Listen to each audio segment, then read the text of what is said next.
Hello friends, मैं आप सबका अपने चैनल में स्वागत करता हूं जिसका नाम है एफएलए। यहाँ पे मैं कोशिश करता हूं कि आपको ज़्यादा से ज़्यादा शेयर मार्केट की नॉलेज दी जाए। वो शेयर मार्केट में क्या घटता है, कैसे होता है, क्या देखते हैं और मैं कैसे शेयर मार्केट में कमाई कर रहा हूँ, मैं सब आपको ये बताता हूँ।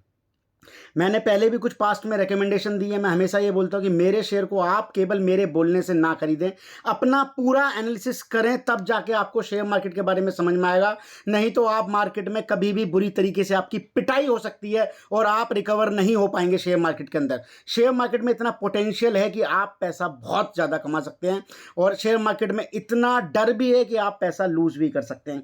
लेकिन किसी भी चीज़ को करने के लिए आपको उसके फंडामेंटल को समझना होगा, उसकी बारीकी को समझना होगा। उस बारीकी को समझ के ही आप शेयर मार्केट में आगे जा सकते हैं, अदरवाइज आप पैसा लूज करने के लिए रेडी रहिए। तो दोस्तों, आज मैं जिस कंपनी की बात कर रहा हूं वो आपको स्क्रीन पे दिखाई दे रही है, उसका नाम है वरुण बेवरेज। दोस्तों, ये बहुत ही यूनिक कंपनी और वरुण बेवरेज का जो बिजनेस मॉडल है दोस्तों, आपने एक्वाफिना और दोस्तों आपने माउंटेन ड्यू, ये सब जो पेप्सिको के ब्रांड्स हैं, इसकी भारत में डिस्ट्रीब्यूशनशिप और जो है मैन्युफैक्चरिंग भी जिम्बाब्वे है, साउथ अफ्रीका है और कई जगह पाकिस्तान में जो है इसकी डिस्ट्रीब्यूशनशिप और वगैरह ले रखी है वरुण बेवरेज ने। दोस्तों, इस शेयर के बारे में बात करेंगे। आज ये 107 रुपये टूट गया दोस्तों। 6.5% के अराउंड की गिरावट है वरुण बेवरेज की। अगर हम कंपनी के पीई की बात करें तो 94 का पी है, लेकिन सेक्टर का पी जो है वो 122 का है। तो आप ये कह सकते हैं कि कहीं ना कहीं सेक्टर के पी से ये पी इस टाइम पे कम है। दोस्तों, अगर मैं स्ट्रेंथ की बात करूं तो 11 स्ट्रेंथ में पॉइंट्स आ रहे हैं और वीकनेस में 2 पॉइंट्स आ रहे हैं केवल।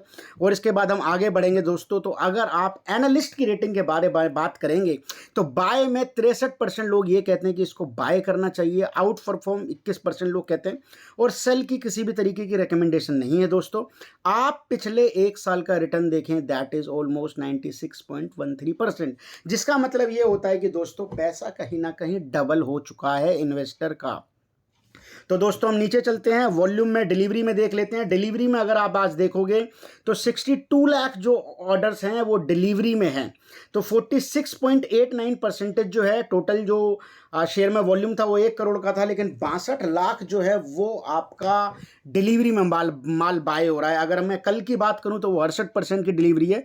एक वीक के एवरेज की बात करें तो 54% की डिलीवरी, और एक मंथ के एवरेज की बात करें तो वो 59% की डिलीवरी है। दोस्तों, तो कहीं ना कहीं ये एक पोटेंशियल है इस शेयर में, तभी लोग डिलीवरी में बाय कर रहे हैं। डिलीवरी का मतलब वो कैश में बाय कर रहे हैं। कैश में बाय करने का मतलब ये है कि जो शेयर आज खरीद रहा है वो उस शेयर को आज नहीं बेच रहा है। दोस्तों, इट मीन्स वो ये एंटिसिपेट कर रहा है, वह ये सोच रहा है कि ये शेयर आज नहीं तो कल ऊपर जाएगा। दोस्तों, 2019 में अगर रेवेन्यू की बात करें तो वो 7,000 करोड़ था, जो कि आज 23 में 16,000 करोड़। दोस्तों, तो ये कम से कम अगर मैं बात करूं तो दुगना से ज़्यादा हो चुका है। दोस्तों, ये एनुअली में बात कर रहा हूँ। अब मैं नेट प्रॉफिट पा जाता हूँ, 400 करोड़ का प्रॉफिट दोस्तों, 2,000 करोड़ हो चुका है। ये तो ऑलमोस्ट 5 टाइम्स चला गया दोस्तों प्रॉफिट। ये कंपनी की पोटेंशियल है। आप ईपीएस देखेंगे, ईपीएस भी ऑन एन एवरेज 16 और 15 की है। बुक वैल्यू पर शेयर देखेंगे वो कहीं ना कहीं डिक्रीज हो रही है। रिटर्न ऑन इक्विटी देखेंगे दोस्तों, वो देखिए आप किस लेवल पे मेंटेन किया हुआ है। 14% की जो रिटर्न ऑन इक्विटी होती थी वो आज 29% की इक्विटी है। दोस्तों, डेट टू इक्विटी की बात करेंगे तो 0.75 है, और अगर ये 1 से नीचे होता है दोस्तों तो आपको ये मानना चाहिए कि ये कंपनी अच्छी है। अब मैं बात करूंगा दोस्तों इस कंपनी ने दिया क्या है। दोस्तों, तो ये कंपनी क्या करती है, मैं पिछले 4-5 साल से ट्रैक कर रहा हूँ। ये कंपनी कहीं बोनस कहीं स्प्लिट यही करती है, और शेयर जिस वैल्यू पे होता है बढ़ के उसी वैल्यू पे दोबारा चला जाता है, और कहीं ना कहीं इन्वेस्टर के पैसे को डबल करने की पोटेंशियल इसने पिछले 4-5 सालों में दिखाई है। तो आप देखेंगे कि इसने पहले 19 में बोनस बांटा 1:2 के रेशियो में, 19 के बाद 2 साल बाद फिर बांटा 1:2 के रेशियो में, उसके बाद 28 अप्रैल 2022 में फिर बांटा 1:2 के रेशियो में। इट मीन्स आप ये देखेंगे 19 के बाद 2 साल के बाद फिर अगले साल इन्होंने स्प्लिट कर दिया शेयर को, मतलब बोनस बांट दिया 1:2 के रेशियो में। 2022 के बाद इन्होंने क्या करा, इन्होंने फिर स्प्लिट किया 15 जून 2023 को। उसमें आपका 10:5 का रेशियो हो गया था। उसमें मतलब जिसके पास 2 शेयर थे उसको 1 शेयर मिल गया था। दोस्तों, अब फिर अनाउंसमेंट हो गई है दोस्तों, और वो है 2:5 के रेशियो में। दोस्तों, तो ये कंपनी के अंदर बहुत ही तगड़ा पोटेंशियल है। अगर आप इसके ब्रांड वैल्यू की बात करेंगे तो इसके ब्रांड में आ जाता है कुछ में ये कुरकुरे वगैरह जो है वो पेप्सिको के ब्रांड्स हैं, उसके बाद आपका माउंटेन ड्यू हो गया, उसके बाद ट्रॉपिकाना हो गया, और उसके बाद आपका जो है स्लाइस की बात कर लें, वो एक इनका बहुत बड़ा ब्रांड है। उसके बाद पेप्सिको है ही। उसके बाद दोस्तों जो यूथ में जान लेने के लिए, जो एनर्जी बूस्टिंग के नाम पे नए नए युवा, नए नए क्लास के बच्चे, मैं देखता हूँ 5वीं 6वीं 8वीं क्लास के बच्चे बहुत ही बुरी तरीके से स्टिंग को कंज्यूम कर रहे हैं। तो दोस्तों स्टिंग एक इसका बहुत बड़ा, मतलब एक कह सकते हैं वेपन, एक बहुत बड़ा प्रोडक्ट है जिसमें सेल दिखाई दे रही है। प्लस मैंने गांव देहात में देखा है माउंटेन ड्यू की जो दोस्तों सेल है। और अगर आप पेप्सी की बात करेंगे तो वो एक ऐसी लिक्विड फॉर्म में बना जाता है जिसे आप जो है जब आप जंक फूड कंज्यूम करते हैं तो वो एक आपकी कहीं ना कहीं रिक्वायरमेंट बन जाती है। तो इसकी सेल मुझे लगता है आने वाले भविष्य में रुकने नहीं वाली है। आप अपना गणित भी यूज कर सकते हैं कि आपको क्या लगता है इसको किस समय पे बाय करना चाहिए दोस्तों। लेकिन इसने पिछले 3-4 सालों में हर साल ऑन एन एवरेज पैसा डबल करके दिखाया है। अभी भी एक राइट अपॉर्चुनिटी है, सही समय का इंतजार करें अगर आपको चीज़ें समझ में आती हैं।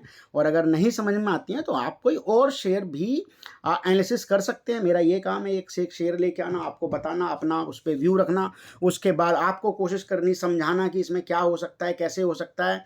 क्योंकि दोस्तों शेयर मार्केट में कई सारी चीज़ों आपको कंसीडर करनी पड़ती हैं। आपको सेंटिमेंट्स देखने पड़ते हैं मार्केट का क्या है, आपको न्यूज़ देखनी पड़ती है, जिस पर्टिकुलर शेयर में आपने पैसा लगा रखा है उस शेयर में क्या न्यूज़ चल रही है, उस पर्टिकुलर इंडस्ट्री में क्या न्यूज़ चल रही है, जिस इंडस्ट्री में आपका शेयर है, आपके शेयर का मार्केट शेयर क्या है, मतलब आपकी कंपनी का मार्केट शेयर क्या है, उसमें FIIs DIIs की होल्डिंग क्या है, उसका PB रेशियो क्या है, उसका PE रेशियो क्या है, उसका रिटर्न ऑन इक्विटी क्या है, उसका रिटर्न ऑन कैपिटल एम्प्लॉयड क्या है। तो दोस्तों ऐसे शेयर मार्केट में जब आप एनालिसिस करेंगे तो आप 100% की तो मैं गारंटी नहीं लेता, बट 80 to 89% आप जो है पैसा शेयर मार्केट में लॉन्ग टर्म में अवश्य कमाएंगे। मैंने कमाया है, मैं आपको दिखाऊंगा कैसे पैसा कमाया जाता है। तो दोस्तों अगर आपको वीडियो समझ में आता है तो चैनल को लाइक करें, सब्सक्राइब करें, ये वीडियो ज़्यादा से ज़्यादा अपने दोस्तों में शेयर करें। आपको अगर अंडरस्टैंडिंग लगती है तो कमेंट्स भी ज़्यादा से ज़्यादा करें। अगर आपको कोई चीज़ समझ में नहीं आती है तो please do your comments so that I can tell you कि एग्जैक्टली आपको क्या समझ में नहीं आ रहा और मैं आपको क्या बेहतर समझा सकता हूँ। दोस्तों शेयर होल्डिंग पैटर्न के बारे में बात कर लेते हैं। तो शेयर होल्डिंग पैटर्न पर मैं क्लिक करूँगा तो इसमें आप देखेंगे FIIs की जो होल्डिंग है वो 25% की है, DIIs की होल्डिंग 4.5% की है, पब्लिक की होल्डिंग जो है वो 7.5% की है, तो कहीं ना कहीं प्रमोटर्स की होल्डिंग 65% की है। दोस्तों तो it's a good company to have in your portfolio. बाकी आप अपना व्यू बनाएं। दोबारा मैं बोलना चाहूँगा अगर आपको वीडियो समझ में आता है तो चैनल को लाइक करें, सब्सक्राइब करें, ज़्यादा से वीडियो शेयर करें और अपने दोस्तों में बताएं और कमेंट ज़्यादा से ज़्यादा करें। दोस्तों thanks a lot for your time.